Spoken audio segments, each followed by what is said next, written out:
Au chapitre 8 du livre du Lévitique, il est fait allusion à l'oreille, sur le lobe de l'oreille droite d'Aaron, l'oreille droite, tout comme la main droite est la place d'honneur et de puissance, en ce qui concerne lui et la voix. Ainsi, vous et moi, lorsque nous disons être des hommes et des femmes consacrés, nous entendons par là que pour nous, la mort de Christ a englobé le gouvernement et la domination de toutes les voix qui s'élèvent de toutes parts, et autres que celles du Seigneur lui-même. Nous ne consulterons plus les voix de nos propres intérêts, de nos propres ambitions, de nos propres inclinations, ni la voix des désirs des autres pour nous. Voilà ce qu'est la consécration. C'est ici une parole directe et solennelle pour chacun de nous, et spécialement peut-être pour les plus jeunes dont les vies sont maintenant plus exposées à être gouvernées par d'autres considérations. Parce que toute la vie est devant eux. Il peut arriver que le sens de la responsabilité pour la vie soit suprême. Le sentiment qu'il serait désastreux de commettre une erreur, et avec cela une forte ambition de réussir et de ne pas avoir une vie perdue.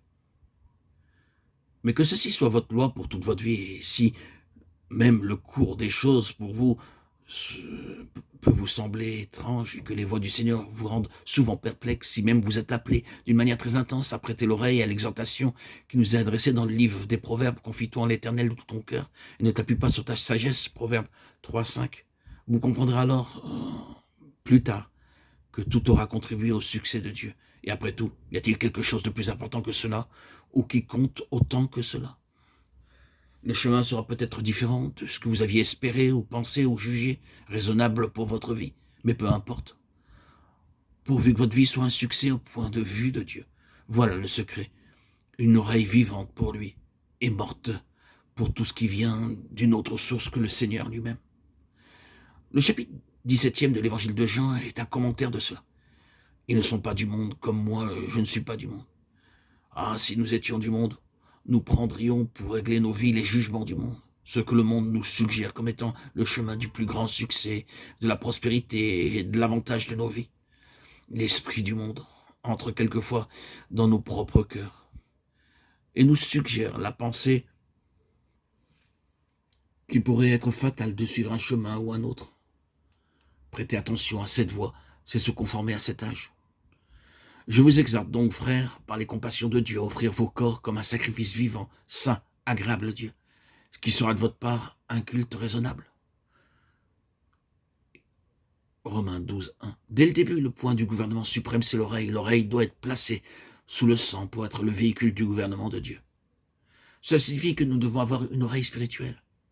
Comme enfants de Dieu, nous avons, en raison de notre nouvelle naissance, une faculté spirituelle d'entendement. Et il nous faut veiller à la développer comme le veut le Seigneur. Cela signifie que l'oreille doit être une oreille qui écoute. Bien des personnes entendent et cependant elles n'entendent pas, elles ont des oreilles pour entendre, mais elles n'entendent pas parce qu'elles n'écoutent pas. Le Seigneur nous dit beaucoup de choses et nous n'entendons pas ce qu'il dit, bien que nous sachions qu'il parle.